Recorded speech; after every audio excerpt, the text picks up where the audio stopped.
ایران در خطره. 3 اتفاق وحشتناک تو تقویم سال 1404 پنهان شده که هیچ ایرانی ازش خبر نداره.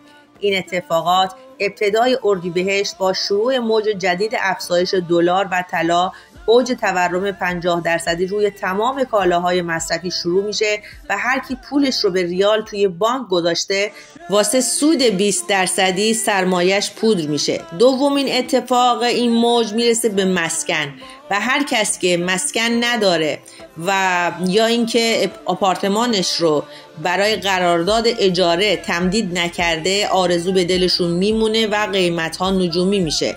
و سومین و مهمترین اتفاق، ایران فقط تا مهر ماه فرصت داره تکلیف برجام و مذاکرات رو روشن کنه وگرنه مکانیزم ماشه فعال میشه و اون زمانی هست که به قیمت‌های الان دلار و طلا میگیم ارزون و همونطور که من از چند سال پیش به شما گفتم طلا و زمین و ملک بخرید و نگه دارید که ارزش اونها بالا میره، در این زمان تازه شما متوجه میشید که من چی میگفتم.